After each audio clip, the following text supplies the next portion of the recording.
இன்றைக்கும் இந்த உபவாச ஜெபத்தில் கூடி வந்திருக்கிற யாவரையும் ஏசப்பாவின் நாமத்தில் நான் வாழ்த்தி வரவேற்கிறேன். பரலோகத்தின் தேவன் உங்களை அளவில்லாமல் ஆசீர்வதிப்பாராக. இன்றைக்கும் ஒரு சின்ன செய்தியை நாம் தியானிப்போம். கர்த்தர் நம்மோடு கூட பேசுவார். எடுத்துக்கொள்ளலாம். எரேமியா 31 அதிகாரம் 16வது வசனத்தை நான் வாசிக்கிறேன்.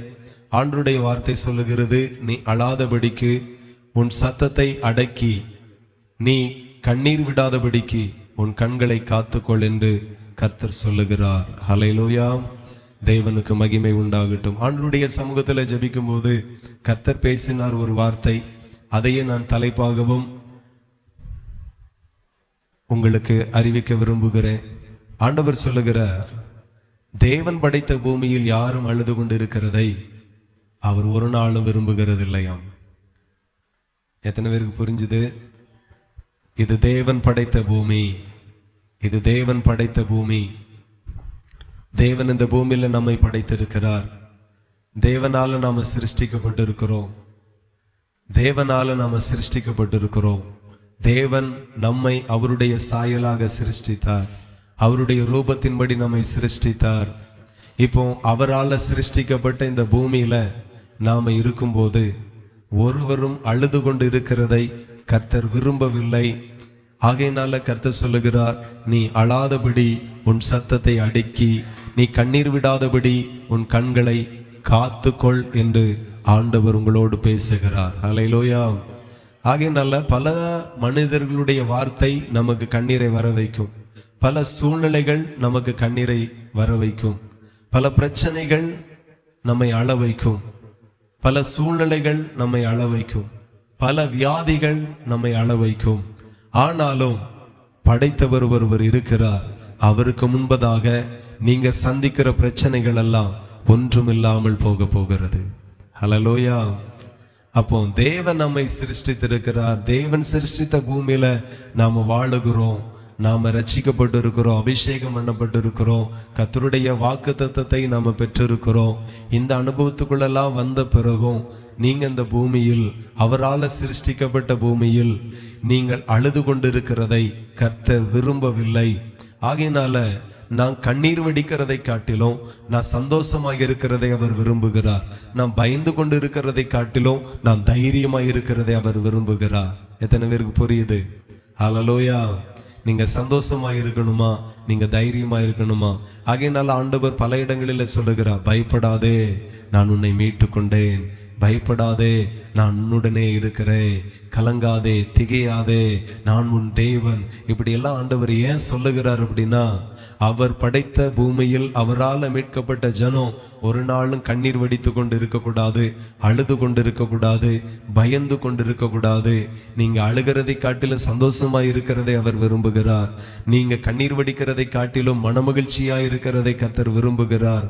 ஆகவே நம்ம சத்துருக்கனுடைய விருப்பம் வேற, நம்ம படைத்த தேவனுடைய விருப்பம் முற்றிலும் வேறையா இருக்கிறது. சத்துரு நம்முடைய வீட்டாரே நம்முடைய சத்துரு என்று சொல்லப்பட்டு இருக்கிறது. நம்முடைய குடும்பம் நமக்கு சத்துருவாய் மாறுகிறது. அதே போல நமக்கு அறிமுகமானவர்கள் சில நேரம் சத்துருவாய் மாறுகிறார்கள். அது போக பிசாசு, பொல்லாத ஆவிகள் நமக்கு சத்துருவாய் இருக்கிறது. அப்போ நமக்கு சத்துருவாய் இருக்கிற மனிதர்களும் பிசாசுகளும் ஒன்றைதான் விரும்புகிறார்கள். நாம அழணும், நாம பயப்படணும், நாம அழியணும், நாம இழக்கணும், நாம கஷ்டப்படணும், இன்னும் தரித்திரமாகணும், இன்னும் வீடு வாசல்லாம் விற்கணும், இன்னும் இருக்கிறதெல்லாம் இழக்கணும். இதுதான் நம்முடைய சத்துருக்களும் பிசாசின் கிரியைகளும். இதுதான் நம்ம மேல நோக்கமா இருக்கிறது. இப்படிதான் நம்ம மாறணும் அப்படின்ட்டு. ஆனால் பரலோகம் ஒவ்வொரு நாளும், பரலோகத்தின் திரியேக தேவன், பரலோகத்தின் பிதாவாகிய தேவன், குமாரனாகிய இயேசு கிறிஸ்து, பரிசுத்த ஆவியானவர் சத்துருக்களுக்கு ஆப்போசிட்டாகவே நினைக்கிறார். நம்முடைய தேவன் நம்மை குறித்து நினைத்திருக்கிற நினைவு மிகவும் பெரியது. அவர் சொல்லுகிறார், நீங்க சுகமா இருக்கணும், நீங்க ஆசீர்வாதமா இருக்கணும், நீங்க ஆரோக்கியமா இருக்கணும், நீங்க பலனா இருக்கணும், நீங்க நன்மையை புசிக்கணும், நீங்க மேன்மையா இருக்கணும், நீங்க புகழ்ச்சியா இருக்கணும், நீங்க கீர்த்தியா இருக்கணும், நீங்க கீழாகாமல் மேலாகணும், நீங்க வாளாகாமல் தலையாகணும், நீங்க குறுகி போக கூடாது, நீங்க பெருகணும். ஆகையினால்தான் இஸ்ரவேல் ஜனங்கள் எகிப்தில் இருக்கும்போது சத்துருக்கள் எவ்வளவு ஒடுக்கினார்களோ, சத்துருக்கள் அவர்கள் ஒடுங்கி போகிறதை விரும்பினார்கள். ஆனால் அவர்களுடைய தேவனோ எவ்வளவு ஒடுக்கினார்களோ, ஒடுக்கினவர்களுக்கு முன்பதாக இவர்களை அவர் பெருக பண்ணினார். ஹல்லேலூயா. ஆகவே உங்களை பெருக பண்ணுவார். நிச்சயம் நீங்கள் ஆசீர்வாதமாய் இருப்பீர்கள். ஆகையினால ஆண்டவர் சொல்லுகிற, நான் படைத்த இந்த பூமியில் நீங்க யாரும் அழுது கொண்டு இருக்கிறதை நான் விரும்பவில்லை. நீங்க தேவனுக்கு முன்பதாக அழுது கொண்டு இருக்கும்போது ஆண்டவர் துக்கப்படுகிறார். ஆனா அதே தேவனுக்கு முன்பதாக நீங்க சந்தோஷமாய் இருப்பீர்கள், ஆனால் கர்த்தர் உங்கள் மேல பிரியமாய் இருப்பார். ஆகையினாலதான் ஆண்டவர் சொல்லுகிறார், நீ அழாதபடி உன் சத்தத்தை அடக்கி, நீ கண்ணீர் விடாதபடி உன் கண்களை காத்துக்கொள் என்று கர்த்தர் சொல்லுகிறார். அந்த வார்த்தையை நல்லா கவனிக்கணும். நீ கண்ணீர் விடாதபடி கண்களை காத்து கொள்ளணும். நம்ம பெரும்பாலும் இந்த சின்ன சின்ன வார்த்தைகள்ல ரொம்ப கவனிக்கிறது கிடையாது. பாவம் செய்யாதபடி உன்னை காத்துக்கொள், கட்டளை மீறாதபடி உன்னை காத்துக்கொள். இதெல்லாம் நம்ம இருதயத்தில் ஆணி அடிக்க மாட்ட மாதிரி ஞாபகத்தில் இருக்கிறது. ஆனா ஆண்டவர் சொல்லுகிற சில வார்த்தைகள் நம்முடைய இருதயத்தில் இல்லை. இங்க தெளிவாய் ஆண்டவர் சொல்லுகிறார், நீ கண்ணீர் விடாதபடி உன் கண்களை காத்துக்கொள். கண்ணீர் வடிக்கிறதை, நீங்க அழுது கொண்டு இருக்கிறதை, புலம்பிக் கொண்டிருக்கிறதை ஒரு நாளும் கர்த்தர் ஏற்க மாட்டார், ஏற்றுக்கொள்ள மாட்டார். அது அவருக்கு பிரியமா இல்லை. நீங்க கண்ணீர் வடிக்கிறதை காட்டில் அவருக்கு முன்பதாக நீங்க ஆனந்த சந்தோஷம் அடைந்து மகிழ்ச்சியினால கம்பீரிக்கிறதை கர்த்தர் விரும்புகிறார். ஹல்லேலூயா. சந்தோஷமாய் இருக்கிறவன் சங்கீதம் பாட கடவன். அவர் படைத்த பூமியில நாம இருக்கிறோம், அழுது கொண்டு இருக்கவே கூடாது. நீங்க வாசித்தீர்கள் ஆனால் சங்கீதம் 68 சங்கீதம் 68 3 சொல்லப்பட்டு இருக்கிறது, நீதிமான்களோ தேவனுக்கு முன்பதாக மகிழ்ந்து களி கூர்ந்து ஆனந்த சந்தோஷம் அடைவார்கள். ஹல்லேலூயா. அப்ப நீதிமான் தேவனுக்கு முன்பதாக துக்கமாய் இருக்க மாட்டார்கள், புலம்பலாய் இருக்க மாட்டார்கள், வேதனையாய் இருக்க மாட்டார்கள். அந்த தேவனுக்கு முன்பதாக நீதிமான்களோ தேவனுக்கு முன்பதாக மகிழ்ந்து களி கூர்ந்து ஆனந்த சந்தோஷம் அடைவார்கள். ஹல்லேலூயா. இன்னைக்கு நம்ம வீட்டை பார்த்து சந்தோஷப்படக்கு பெருசா ஒண்ணும் இல்லை, தொழிலை பார்த்து சந்தோஷப்படக்கு பெருசா ஒண்ணும் இல்லை, பிள்ளைகளை பார்த்து, கணவனை பார்த்து, மனைவியை பார்த்து, பெற்றோரை பார்த்து, சூழ்நிலையை பார்த்து சந்தோஷப்படக்கு பெருசா ஒண்ணும் இல்லை. ஆனா படைத்த தேவன் எல்லோரிலும் பெரியவராயிருக்கிறார், எல்லாவற்றிலும் பெரியவராயிருக்கிறார். நான் அவரை பார்த்து நான் ரொம்ப சந்தோஷப்பட முடியும். எத்தனை பேரால முடியும்? ஆமா. என் சூழ்நிலையை பார்த்து எனக்கு சந்தோஷப்படக்கு ஒண்ணும் இல்லை, என் வருமானத்தை பார்த்து சந்தோஷப்படக்கு ஒண்ணும் இல்லை, என் குடும்பத்தை பார்த்து சந்தோஷப்படக்கு எனக்கு ஒண்ணுமே இல்லை. ஆனாலும் உங்களையும் என்னையும் படைத்தாரே அந்த தேவனை பார்த்து நான் சந்தோஷப்படக்கு நிறைய இருக்கிறது, நிறைய இருக்கிறது. ஆகையினால நீதிமான்களோ தேவனுக்கு முன்பதாக மகிழ்ந்து களி கூர்ந்து ஆனந்த சந்தோஷம் அடைவார்கள் என்று வேதத்தில் நம்ம வாசிக்கிறோம். அப்ப தேவனுக்கு எது பிரியம்? அவருக்கு முன்பதாக அழுது கொண்டு இருக்கிறதை, புலம்பிக் கொண்டு இருக்கிறதுல அவர் பிரியப்படல. ஆனா அவருக்கு முன்பதாக நீங்க மகிழ்ந்திருக்கிறதை, களி கூர்ந்திருக்கிறதை, ஆனந்த சந்தோஷம் அடைகிறதை அவர் விரும்புகிறார். ஹல்லேலூயா. ஆகையினால நான் சொல்லுகிறேன், அழுகிறவர்களுக்கு நடக்கிற அற்புதத்தை காட்டிலும் சந்தோஷமாய் இருக்கிறவர்களுக்கு நடக்கிற அற்புதம் ரொம்ப ஜாஸ்தியா இருக்கும். கரங்களை தட்டி தேவனை மகிமைப்படுத்துவோம். ஹல்லேலூயா. தேவனுக்கு மகிமை. ஏசாயா 65 அதிகாரம் 18வது வசனத்தை நான் வாசிக்கிறேன். நான் சிருஷ்டிக்கிறதினால் நீங்கள் என்றென்றைக்கும் மகிழ்ந்து களிகூர்ந்திருங்கள்.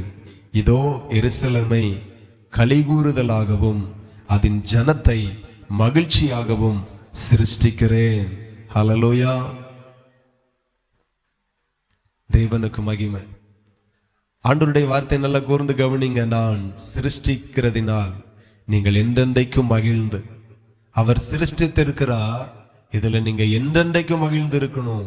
இதுதான் தேவனுடைய சித்தம், என்றென்றைக்கும். இன்னைக்கு பாத்தீங்கன்னா சாயங்காலம் காலையில சந்தோஷமா இருக்கிறவர்கள் சாயங்காலம் புலம்பிக் கொண்டிருக்கிறார்கள். ஒண்ணு நடக்காட்டாலுமே புலம்பிக் கொண்டிருக்கிறார்கள். ஏதோ ஒரு காரியம் அவர்களை பாரப்படுத்துகிறது. ரட்சிக்கப்பட்டவர்கள், நீதிமான்கள் ஆக்கப்பட்டவர்கள் ஒன்றை கவனிக்கணும். என் நேசருக்கு நான் புலம்புகிறது இஷ்டமில்லை, என் நேசருக்கு நான் அழுகிறது இஷ்டமில்லை. என் நேசருக்கு ஒன்னே ஒன்று இஷ்டம், நான் அவருக்கு முன்பதாக மகிழ்ந்திருக்கிறது அவருக்கு ரொம்ப இஷ்டம். ஹல்லேலூயா. ஆகவே இந்த பூமியில வாழ்நாட்கள் எல்லாமே ஏற்றங்கள் இரக்கங்கள் இருக்கும், நஷ்டங்கள் லாபங்கள் இருக்கும், உபத்திரவங்கள் இருக்கும். எது இருந்தாலுமே நீங்கள் நீதிமான்கள், நீங்கள் கர்த்தருடைய பிள்ளைகள், நீங்க கர்த்தரால் சிருஷ்டிக்கப்பட்டவர்கள், நீங்க கர்த்தரால் வேறு பிரிக்கப்பட்டவர்கள், நீங்க கர்த்தரால் தெரிந்து கொள்ளப்பட்டவர்கள், நீங்க கர்த்தருடைய ஆவியை பெற்றவர்கள். அவருக்கு முன்பதாக நீங்க மகிழ்ச்சியா இருக்கிறதையே அவர் உங்களிடத்துல விருப்பமாய் இருக்கிறார். நீங்க மகிழ்ச்சியா இருக்கும். மனுஷனுடைய வார்த்தை தீமையா இருக்கும், செயல் தீமையா இருக்கும். ஆனால் மனுஷன் எனக்கு 1,00,000 ரூபாய்க்கு தீமை செய்வான், ஆனா என் தேவன் பல லட்சங்களுக்கு அற்புதத்தை செய்து என்னை மகிழ பண்ண அவர் வல்லவராயிருக்கிறார். அல்லேலூயா. உங்க வாழ்க்கையில வரக்கூடிய நஷ்டங்கள் கஷ்டங்களை சந்தோஷமாய் பாருங்க. எதுவும் உங்களுக்கு நஷ்டத்தை ஏற்படுத்திட முடியாது. விசுவாசிக்கிறீங்களா? ஆமா. நஷ்டத்தையும் கஷ்டத்தையும் தோல்வியாய் பார்க்காதுங்க, வெற்றியாய் பாருங்க. கர்த்தரோடு இருக்கிறோம், கர்த்தர் நம்மோடு கூட இருக்கிறார், கர்த்தர் உங்களோடு கூட இருக்கிறார். அவருக்கு முன்பதாக சந்தோஷப்படுங்க, அவருக்கு முன்பதாக துக்கப்பட்டுக்கிட்டே இருக்காதுங்க. என்ன உங்களோடு கூட இருக்கிறது கஷ்டம் மட்டுமா, வியாதி மட்டுமா, உபத்திரவம் மட்டுமா, நெருக்கம் மட்டுமா? கர்த்தர் இல்லையா என்ன? யோசேப்பு சிறைச்சாலைக்குள்ளா இருந்தான், கர்த்தர் அவனோடு கூட இருந்தார். சிறையிலையும் கர்த்தர் உன்னோடு கூட இருக்கிறார், உபத்திரவத்திலையும் கர்த்தர் உங்களோடு கூட இருக்கிறார், செங்கடலிலேயும் கர்த்தர் உங்களோடு கூட இருக்கிறார், அக்கினி சோலையிலையும் கர்த்தர் உங்களோடு கூட இருக்கிறார், சிங்க கெபிக்குள்ளாகும் கர்த்தர் உங்களோடு கூட இருக்கிறார். சிங்கத்தை பார்த்தும் கெபியை பார்த்தும் சிறையை பார்த்தும் துக்கப்பட்டு அழுது கொண்டு இருக்கிறதுனால எதுவும் பிரயோஜனம் கிடையாது. தானியேல் அழல, சந்தோஷமா இருந்தான். சிறைச்சாலைக்குள்ளா இருந்தான், சந்தோஷமா இருந்தான். சிங்கத்தின் நடுவிலே இருந்தான். என்ன சந்தோஷம்? அவர் என்னை விட்டு விலகவே மாட்டார், அவர் என்னோடு கூட இருக்கிறார். தேவன் நம்மோடு கூட இருக்கிறது தான் நமக்கு பெரிய சந்தோஷம். நீங்க சின்ன சின்ன காரியத்தெல்லாம் யோசித்து அப்படியே யோசிக்கிறீங்க, கவலைப்படுறீங்க. கடந்த நாட்கள் ஆண்டவர் என்னோடு பேசினார். நான் உனக்கு என்ன குறை வச்சேன்? எத்தனையோ பேர் பிள்ளைகளுக்கு ஆளுறாங்க, சொந்த கணவனுக்கு ஆளுறாங்க, மனைவிக்காக ஆளுறாங்க, வீட்டுக்கு ஆளுகிறாங்க.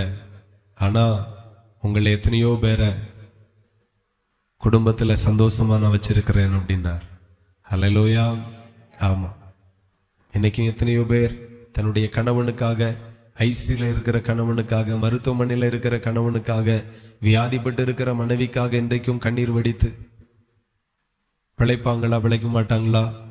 மறுபடியும் குடும்பத்தை நடத்துவாங்களா, நடத்த மாட்டாங்களா? இந்த பிள்ளை எனக்கு கிடைக்குமா, கிடைக்காதா? உயிர் ஊசலாடி கொண்டு இருக்கிறது. ஆனா கர்த்தரோ நம்மளை இந்த அளவுக்கு கைவிடவே இல்லை. மலை போல வந்ததை பனி போல கர்த்தர் மாற்றி இருக்கிறார். லட்சங்களுக்கு வந்த இழப்புகளை 1000 முடித்து விட்டார்.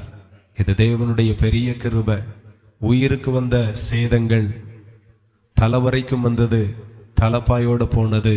அப்படிதான் கர்த்தர் நம்மை நடத்தினார். ஹல்லேலூயா. கர்த்தர் உங்களோடு கூட இருக்கிறார் என்கிறதை புரிந்து கொள்ளுங்க. அவருக்கு முன்பதாக அழுது கொண்டு இருக்காதுங்க, சோர்ந்து போய் இருக்காதுங்க, துக்கமா இருக்காதுங்க, அழுகையா இருக்காதுங்க, புலப்பமா இருக்காதுங்க. அதை அவர் ஏற்றுக்கொள்ளல, அது அவருக்கு பிரியமா இல்லை, அவர் அதுல பிரியமா இல்லை. நீங்க அவருக்கு முன்பதாக சந்தோஷமா இருங்க. கர்த்தருக்குள் எப்பொழுதும் மகிழ்ச்சியா இருங்க. மகிழ்ச்சியா இருக்கிறதா உங்களுடைய பலன், அதுதான் உண்மையான பலன். துக்கப்பட்டுட்டீங்கன்னா உங்க பலம் போயிரும். தேவன் உங்களோடு இருக்க மாட்டார். நமக்கு மிகப்பெரிய பலனை இஸ்ரவேலின் ஜெயபலமானவர் மட்டும்தான். அவர் தான் நமக்கு மிகப்பெரிய பலம். எந்த இடத்துல நின்னாலும் அவர் நமக்கு பலனாக இருப்பார். கடனை நினைச்சு கலங்காது இருக்க. கடன் வாங்குறது தான் நம்ம வேலை, அடைக்கிறதெல்லாம் அவர் வேலை. எத்தனை பேர் இப்படி யோசிக்கிறீங்க? நிறைய பேர் அதை அப்படியே மாற்றி யோசிப்பாங்க. கடன் வாங்கிட்டேன், எப்படி அடைக்க போறேன்? வாங்கிட்டீங்க, வாங்குறது உங்க வேலை, அடைக்க வேண்டியது அப்பாவினுடைய வேலை. இன்னைக்கு வாங்குகிற நிலையில இருக்கிறோம். சீக்கிரம் ஒரு நாள் கடனை கொடுக்கிற நிலைமைக்கு கர்த்தர் உங்களை உயர்த்துவார். அன்னைக்கு மொத்தமா மாறிடும். வாங்க வைத்த ஆண்டவர் கொடுக்கவும் வைப்பார். நீங்க மாத்தி மாத்தி யோசிக்காதிருங்க. நம்ம வாழ்க்கையெல்லாம் பாசிட்டிவாவே யோசிங்க, நெகட்டிவா யோசிக்கவே கூடாது. வெற்றியா யோசிங்க, தோல்வியா யோசிக்காதிருங்க. அதுல துளி அளவும் கர்த்தர் விரும்புகிறது இல்லை. யோவேல்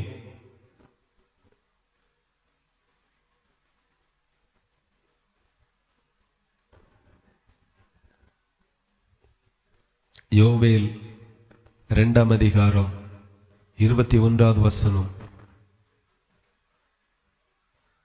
தேசமே பயப்படாதே, மகிழ்ந்து களிகூறு, கர்த்தர் பெரிய காரியங்களை செய்வார். ஹல்லேலூயா. ஆம், ஆண்டவர் முழு தேசத்திற்குமே சொல்லிட்டார், முழு உலகத்துக்குமே சொல்லிட்டார், தேசமே மகிழ்ந்து களிகூறு. ஆமா, கர்த்தர் பெரிய காரியங்களை செய்வார். அப்போ தேசம் மகிழ்ந்து களிகூர்னா கர்த்தர் பெரிய காரியங்களை செய்வார். தேசம் முழுசும் துக்கப்பட்டுட்டே கிடந்துன்னா, எதையோ நினைச்சு, யார் பேசினதையோ, யார் செய்ததையோ, நடந்த சந்தித்த அவமானங்கள், சந்தித்த இழப்புகள், சந்தித்த நஷ்டங்கள், இதெல்லாம் நினைச்சு நினைச்சு நினைச்சு அழுதுகிட்டு இருந்துன்னா கர்த்தர் உங்களுக்கு பெரிய காரியத்தையே செய்ய முடியாது. ஆகவே முழு தேசத்திற்கும் ஆண்டவர் சொல்லுகிறார், தேசமே மகிழ்ந்து களிகூறு, கர்த்தர் பெரிய காரியங்களை செய்வார். எத்தனை பேர் விசுவாசிங்க? நிச்சயமா எனக்கு செய்வார். ஹல்லேலூயா. நாம சில நேரங்கள்ல பெரிய பெரிய உபதேசங்களுக்கு ரொம்ப முக்கியத்துவம் கொடுத்து ரொம்ப அதை பார்க்கிறோம். அதுல இருக்கிற ஒரு தேவ ரகசியம், தேவ திட்டம் அதே அளவுதான் இந்த சின்ன சின்ன வசனங்கள்ல இருக்கிறது. இதுக்கும் அவ்வளவு முக்கியத்துவம் தான். ஞான ஸ்நானத்துக்கு கொடுக்கிற முக்கியத்துவம் இதுக்கும் கொடுக்கணும். எத்தனை பேருக்கு புரியுது? ஆராதனைக்கு கொடுக்கிற முக்கியத்துவம் இதுக்கும் கொடுக்கணும். எதுக்கு கொடுக்கணும்? தேசமே பயப்படாதே, மகிழ்ந்து களிகூறு, கர்த்தர் பெரிய காரியங்களை செய்வார், இல்லைன்னா செய்ய மாட்டார். அப்போ ஞானஸ்நானத்துக்கு கொடுக்கிற முக்கியத்துவம், ஞானஸ்நானத்தை குறித்து சொல்லப்பட்ட அதிகாரத்திற்கும் வசனத்திற்கும் கொடுக்கிற முக்கியத்துவம், இந்த மகிழ்ச்சியாயிரு அப்படின்னு சொல்லக்கூடிய வசனத்திற்கும் நீங்க முக்கியத்துவம் கொடுக்கணும். சிலர் அதை பிடிச்சிட்டு இதை விட்டுறது. அதனாலதான் ஞானஸ்நானம் எடுத்த பிறகு நம்ம சங்கடத்துல இருக்கிறோம், கண்ணீர்ல இருக்கிறோம்.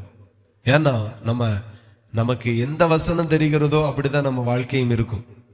சில வசனங்கள் தெரியாட்டா நம்மளால நம்ம வாழ்க்கையை மாற்றிக்கொள்ள முடியாது, நாமளே மாற்றிக்கொள்ள முடியாது. இப்படி எல்லாம் ஆகிறோம். ஆகவே ஆண்டவர் சொல்லுகிறார், தேசமே பயப்படாதே, மகிழ்ந்து களிகூறு, கர்த்தர் பெரிய காரியங்களை செய்வார். நீங்க பாத்தீங்கன்னா ஜெபம் பண்ணு, கர்த்தர் பெரிய காரியங்களை செய்வார், இப்படிதான் செய்தி கேட்டிருப்போம். ஆகையினால் நிறைய ஜெபம் பண்ணிட்டு அழுதுகிட்டே இருப்போம். ஜெபத்தினால வரக்கூடியது ஜெபத்தினால வரும், ஞானஸ்நானத்தின் மூலமா வரக்கூடியது ஞானஸ்நானத்தின் மூலமாய் வரும், ஆராதனை மூலமா வரக்கூடிய ஆசீர்வாதம் ஆராதனையின் மூலமா வரும், மகிழ்ந்து களி கூறுகிறதுனால வரக்கூடிய ஆசீர்வாதம் அதுல மட்டும்தான் வரும். எத்தனை பேருக்கு புரியுது? ஆமா. ஜெபம் பண்ணுவேன் அழுதுட்டே இருப்பேன் அப்படின்னா வராது. இந்த இடத்துல தெளிவா சொல்லுகிற, தேசமே பயப்படாதே, மகிழ்ந்து களி கூறு, கர்த்தர் பெரிய காரியங்களை செய்வார். ஜெபம் பண்ணு, பெரிய காரியத்தை செய்வார்.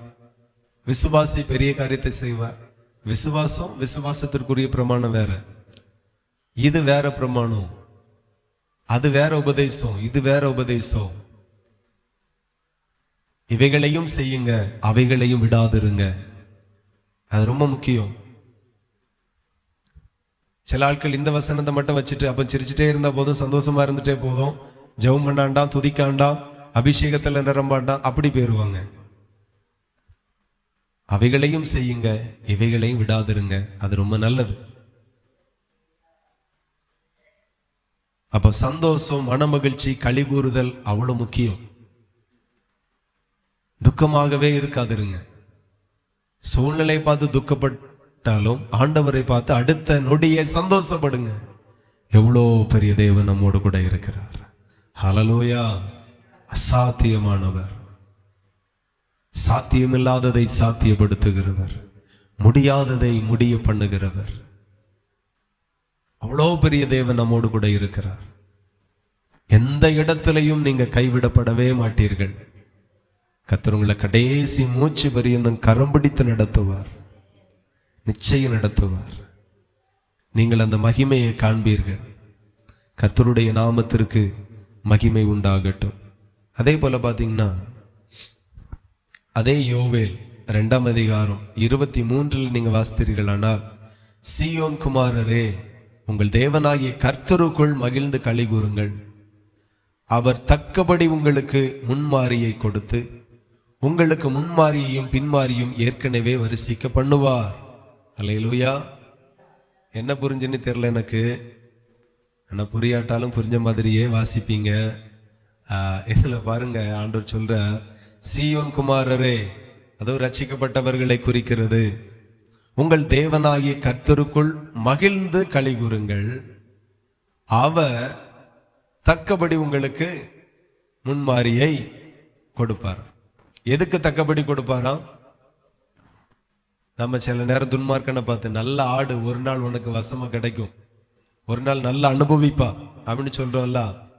அப்ப அவன் எவ்வளவு ஆட்டம் ஆடுறானோ அவ்வளவு அவன் அடங்கி போவான். இதுதான் பொருள். இப்போ ஆண்டவருடைய வசனம் சொல்லுகிறது, சீயோன் குமாரரே, உங்கள் தேவனாகிய கர்த்தருக்குள் மகிழ்ந்து களி கூறுங்கள். அவர் தக்கபடி உங்களுக்கு முன்மாரியை கொடுப்பார். எதுக்கு தக்கபடி? எவ்வளவு சந்தோஷப்படுறீங்களோ, எவ்வளவு களி கூறுறீங்களோ, எவ்வளவு மகிழ்ச்சியா இருக்கீங்களோ, அதுக்கு தக்கபடி. இது எப்படி இருக்கு? அப்ப நான் நல்ல அழுவேன் அப்படின்னா அதுக்கு தக்கபடி. நான் நல்ல சந்தோஷமா இருக்கிறேன் அப்படின்னா அதுக்கு தக்கபடி. சோ எவ்வளவு ஜபிக்கிறோம் அவ்வளவு விடுதலை, எவ்வளவு அபிஷேகத்துல நிரம்புறோம் அவ்வளவு விடுதலை. உண்மைதான், அதுல விடுதலை தான். ஆனா அதே சேம் டைம் எவ்வளவு சந்தோஷமா இருக்கீங்களோ அவர் அதுக்கு தக்கபடி முன்மாரியை கொடுப்பாராம். ஹல்லேலூயா. ஆமா, நோய்களை கண்டு பயப்பட வேண்டாம், நொடி பொழுதில் ராஜா அற்புத சுகத்தை தருவார். கர்த்தர் உங்களை விட்டு கடந்து போகல, உங்களோடு தான் இருக்கிறார், உங்களோடு இருக்கிறார். அவர் உங்களை புறக்கணிக்கவே மாட்டார். இரத்தம் சிந்தி மீட்டவர், பெரிய விலைகரையும் செலுத்தி மீட்டிருக்கிறார், ஜீவனை ஈடாக தந்திருக்கிறார். உங்க ஜீவனுக்கு அவர் ஜீவனை ஈடாக்கினார். என்னைக்குமே பாத்தீங்கன்னா, இந்த ரொம்ப விலை கொடுத்து வாங்கக்கூற பொருட்களை நம்ம ரொம்ப பாதுகாப்பா வச்சிருக்கோம். ஆமென். ஆமா. ஆனா அது ரொம்ப சீப்பா வாங்கக்கூடிய பொருளை நம்ம பாதுகாப்பாவே வைக்க மாட்டோம், அதை பெருசா கண்டுக்கவே மாட்டோம். உதாரணத்துக்கு 3 ரூபாய்க்கு வாங்கக்கூடிய பெண் எழுதக்கூடிய பேனா, 5 ரூபாய்க்கு வாங்கக்கூடிய எழுதக்கூடிய பேனா, என்னைக்காகிலும் காணல் நீ மணிக்கூர் கணக்குல தேடி இருக்குமா என்ன? சரி, அதை அங்க போட்டோம், நீ புதுசா ஒன்று வாங்கிட்டு வா அப்படின்னு அடுத்த ஒரு 2 பேனா வாங்கிட்டு வந்துடும். அதுக்கு பிறகு தூக்கச்சில கட்டில கீழே கிடக்கும். சில நேரம் கீழே தான் கிடக்கும், தெரியாம நாம மிதிச்சு உடைச்சிருவோம். பெருசாவே கேர் பண்றது இல்லை. ஆனா பிதாவாகிய தேவன் தன்னுடைய ஒரே பேரான குமாரனை நம்முடைய ஜீவனை மீட்கக்காக அவர் பலியாக்கினார் குமாரனை. அவ்வளோ பெரிய விலைக்கரையும் செலுத்தி கர்த்தர்களை மீட்டு இருக்கிறார். நீங்க யாரும் சாதாரணவர்கள் கிடையாது, நீங்க என் தேவனுக்கு ரொம்ப முக்கியமானவர்கள். அதனால நான் சொல்லுகிறேன், நீங்க விட்டாலும் அவர் உங்களை விட மாட்டார். நீங்க அவர்களுக்கு ரொம்ப முக்கியமானவர்கள், நீங்க அந்த சபைக்கு ரொம்ப முக்கியமானவர்கள், நீங்க தேவனுடைய ராஜ்யத்தை கட்ட நீங்க ரொம்ப முக்கியமானவர்கள். அதனால நீங்க ரொம்ப முக்கியமானவர்கள். யாரும் என்ன கண்டுக்கிடல, யாரும் என்ன விசாரிக்கல, யாரும் இடத்துல அன்பா இல்லை, ஐக்கியமா இல்லை. ஒரு தேவன் போதாதா என்ன? உங்களோடு ஐக்கியமாய் இருக்க, உங்களோடு பேச, உங்களோடு உறவாட, உங்களோடு அசைவாட, உங்களோடு வாசம் பண்ண, உங்களுக்குள் வாசம் பண்ண ஒரு தேவன் போதாதா? என்ன ஒரு இயேசு போதாதா? ஒரு பரிசுத்தாவியானவர் போதாதா? எதற்கு திரளான ஜனங்கள்? சிலர் சொல்லாங்க, எனக்கு ஏகப்பட்ட ஃப்ரெண்ட்ஸ். என்னத்திற்கு? ஒரு மாசம் படுத்த படுக்கையானா ஒருத்தம் கூட அடுத்து 10 நாள் கழிச்சு திரும்பி பார்க்க மாட்டான். ஆனா எந்த சூழ்நிலைகளிலையும் எந்த எல்கையும் தாண்டி வந்து விசாரிக்கிறவர் என் நேசர் இயேசு கிறிஸ்து மட்டுமே உங்களையும் என்னையும் ரொம்ப விசாரிப்பார், ரொம்ப நேசிப்பார். அதனால புரிந்து கொள்ளுங்க, ஆண்டவருடைய வார்த்தை சொல்லுகிறது, சீயோன் குமாரரே, உங்கள் தேவனாகிய கர்த்தருக்குள் மகிழ்ந்து களி கூறுங்கள், அவர் தக்கபடி உங்களுக்கு முன்மாரியை கொடுப்பார். இன்னைக்கு நாம பாத்தீங்கன்னா அதிக நேரம் துக்கமா இருக்கிறோமா, அதிக நேரம் சோர்வா இருக்கிறோமா, அல்லது அதிக நேரம் சந்தோஷமா இருக்குமா அப்படின்னு பார்த்தா அதிக நேரம் நாம மன அழுத்தத்துல தான் இருக்கிறோம், அதிக நேரம் நம்ம சந்தோஷமா இல்லை. பிசாசு அதை தான் விரும்புறான், நீங்க துக்கமா இருக்கணும். ஏன்னா சந்தோஷமா இருக்கிறது தான் நம்மளுடைய பலன். ஆமா, பிசாசு அதான் விரும்புறேன், நீங்க சோர்வா இருக்கணும், நீங்க அழுதுட்டு இருக்கணும், நீங்க புலப்பமாகவே இருக்கணும், நீங்க யோசனை என்கிற கடல்ல மூழ்கி இருக்கணும். யோசித்து யோசித்து யோசித்து எத்தனை பேருக்கு யோசித்து யோசித்து தலைவலி எல்லாம் வந்திருக்கும். ஆனா நீங்க சொல்ல மாட்டீங்க. ஆழ்ந்த யோசனை, ஒரே யோசனை, நாளைக்கு என்ன, நாளை கழிச்சு என்ன, சாயங்காலம் என்ன, அதுக்கு என்ன, இதுக்கு என்ன, யோசித்து யோசித்து யோசித்து யோசித்து யோசித்து பிரஷர் எல்லாம் கூடி தலைவலி எல்லாம் வந்து மாத்திரை போட்டு ஜெபம் பண்ணி எண்ணெய் பூசி பிசாசு அதை மட்டுமே விரும்புகிறான். நீங்க சோர்ந்து போயிருக்கணும், துக்கப்படணும், அழணும், கண்ணீர் வடிக்கணும். எப்போதுமே ஆண்டவர் சொல்லுகிறார், பிசாசுக்கு மட்டும் எதிர்த்து நில்லு. அவன் அழ வைக்கிறானா நீங்க சந்தோஷமா இருங்க, அவன் துக்கப்பட வச்சானா நீங்க சந்தோஷமா இருங்க, களி கூர்ந்து இருங்க. அவன் வெட்கப்படுவான், அவர் மகிமைப்படுவார். பிசாசு வெட்கப்படுவான், கர்த்தர் சந்தோஷப்படுவார். இதுதான் ரகசியம். எதை குறித்தும் சோர்ந்து போகாது. அடிக்கடி செக் பண்ணி பாருங்க, சுகர் பிரஷர் எல்லாம் அடிக்கடி செக் பண்றது போல அடிக்கடி கர்த்தருக்குள்ள உங்களை செக் பண்ணி பாருங்க. நான் இப்போ என்ன மோடில் இருக்கிறேன், எத்தனை பேருக்கு புரியுது? செல்போனை சில நேரம் சைலண்ட் மோட்ல போட்டிருப்போம், சில நேரம் வைப்ரேட் மோட்ல போட்டிருப்போம், சில நேரம் லைட்டு மட்டும் எரிகிற மாதிரி ஒரு மோட்ல போட்டிருப்போம், சில நேரம் ஃபிளைட் மோட்ல போட்டிருப்போம். அதே போல நீங்க இப்ப என்ன மோட்ல இருக்கிறீங்கன்னு அடிக்கடி செக் பண்ணி பாருங்க. நான் சந்தோஷம் என்கிற இதுல இருக்கிறேன்னா, துக்கத்துல இருக்கிறேன்னா, இல்ல மன அழுத்தத்துல இருக்கிறேனா, இல்ல கவலையில இருக்கிறேனா, அடிக்கடி செக் பண்ணி பாருங்க. அப்படி இருந்தா கர்த்தர் உங்களுக்கு எதையும் செய்ய மாட்டா. கர்த்தர் செய்கிற பெரிய காரியத்தை நீங்க காண முடியாது. தேசமே மகிழ்ந்து களிகூறு, கர்த்தர் பெரிய காரியத்தை செய்வார். கர்த்தர் பெரிய காரியத்தை செய்யணும்னா நீ மகிழ்ந்து களிகூறணுமே. நீ மகிழ்ந்து களிகூறாவிட்டால் அவர் எப்படி உனக்கு பெரிய காரியத்தை செய்வார்? இதுதான் ரகசியம். இது ஒரு பெரிய பாவம் அப்படின்னு நீங்க நினைச்சுக்கிடுங்க, அப்பதான் நீங்க திருந்துவீங்க. நீங்க துக்கமா இருக்கிறது பெரிய பாவம், நீங்க கவலையா இருக்கிறது தேவனுக்கு முன்பதாய் செய்கிற பெரிய பாவம். அப்படியே நீங்க எடுத்துக்கோங்க, சந்தோஷமா இருங்க. ஆண்டவர் சொல்லுகிறார், சீயோன் குமாரரே, உங்கள் தேவனாகிய கர்த்தருக்குள் மகிழ்ந்து களிகூறுங்கள், அவர் தக்கபடி உங்களுக்கு முன்மாரியை கொடுத்து உங்களுக்கு முன்மாரியும் பின்மாரியும் ஏற்கனவே வரிசைக்க பண்ணுவார். நீங்க சந்தோஷமா இருந்துட்டீங்கனாலே இவன் நம்ம ஆளு, முன்னாடியே கொடுத்துருவோம் அப்படிங்கிற மாதிரி சில ஆசீர்வாதங்கள் எல்லாம் முன்மாறி என் ஆசீர்வாதம் எல்லாம் ஏற்கனவே அவர் கொடுத்துருவார். ஹல்லேலூயா, தேவனுக்கு மகிமை உண்டாகட்டும். ஒரு வசனத்தை நாம வாசித்து நாம முடிப்போம். செப்னியா அதுல 3:14 நான் வாசிக்கிறேன். சீயோன் குமாரத்தியே கம்பீரித்து பாடு, இஸ்ரவேலரே ஆர்ப்பரியுங்கள், எருசலேம் குமாரத்தியே நீ முழு இருதயத்தோடு மகிழ்ந்து களிகூறு. ஹல்லேலூயா. திரும்ப திரும்ப இந்த வார்த்தை சொல்லிக்கிட்டே இருக்கிறார். விக்கிரக ஆராதனை எப்படி செய்யக்கூடாதோ என்னை அன்றி உனக்கு வேற ஒரு தேவன் உண்டாயிருக்க கூடாதுன்னு எப்படி சொல்லுகிறாரோ, அதே போல நீ சங்கடப்படக்கூடாதுன்னு சொல்லுகிறார். நீ கவலைப்பட்டு இருக்க கூடாதுன்னு சொல்லுகிறார். துக்கத்தோடு இருக்க கூடாதுன்னு சொல்லுகிறார். நாம பெரும்பாலும் இதை யோசிக்கிறது கிடையாது, தியானிக்கிறது கிடையாது, பெருசா சிந்திக்கிறது கிடையாது. ஆனா சிந்திக்கணும். இதுல ஒரு பெரிய ஆசீர்வாதமே இருக்கிறது. சீயோன் குமாரத்தியே கம்பீரித்து பாடு, இஸ்ரவேலரே ஆர்ப்பரியுங்கள், எருசலேம் குமாரத்தியே நீ முழு இருதயத்தோடு மகிழ்ந்து களிகூறு. நமக்கு தெரிஞ்சதெல்லாம் முழு இருதயத்தோடு கர்த்தரை தேடுகிறது, அன்பு கூறுகிறதா நமக்கு தெரியும். ஆனா ஆண்டவர் சொல்லுகிறார், முழு இருதயத்தோடு மகிழ்ந்து களிகூறு. அல்லேலூயா. சில ஆட்கள் அழகா சொல்லுவாங்க, நான் வெளியே தான் சிரிக்கிறேன், நான் உள்ள அழுறேன். சபைக்குள்ளதான் இருக்கிறவங்களும் அப்படிதான் நிறைய பேர் இருக்காங்க. நான் வெளியே தான் சிரிக்கிறேன், உள்ள அழுறேன்.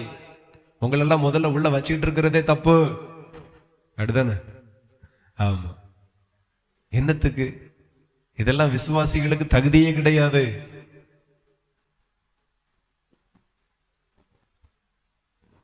15 சேர்த்து வாசிக்கிறேன். கர்த்தர் உன் ஆக்கினைகளை அகற்றி உன் சத்துருக்களை விலக்கினார். இஸ்ரவேலின் ராஜாவாகிய கர்த்தர் உன் நடுவில் இருக்கிறார், இனி தீங்கை காணாதிருப்பாய். அல்லேலூயா.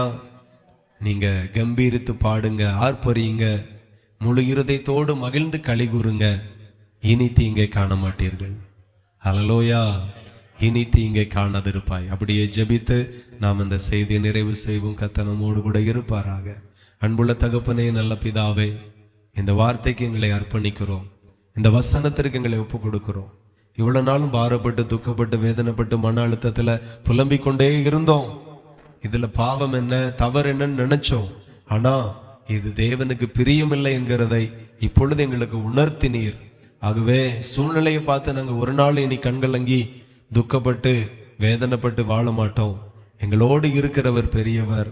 அவர் எவ்வளவு பெரிய துக்கத்தையும் சந்தோஷமாய் மாற்றுகிறவர், எவ்வளவு பெரிய மோசமான சூழ்நிலைகளையும் ஆசீர்வாதமான சூழ்நிலையாய் மாற்றுகிறவர் என்று நான் கர்த்தருக்குள் களிகூற எங்களோடு பேசி நீங்க அந்த வார்த்தைக்காய் நன்றி.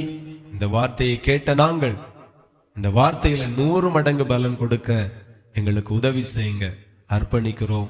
ஆசீர்வதியும். இயேசுவின் நாமத்தில் ஜெபிக்கிறோம் ஜெபங்களும் நல்ல பிதாவே, ஆமென். என் ஆத்துமாவே கர்த்தரை ஸ்தோத்திரி, என் முழு உள்ளமே பரிசுத்த நாமத்தை ஸ்தோத்திரி.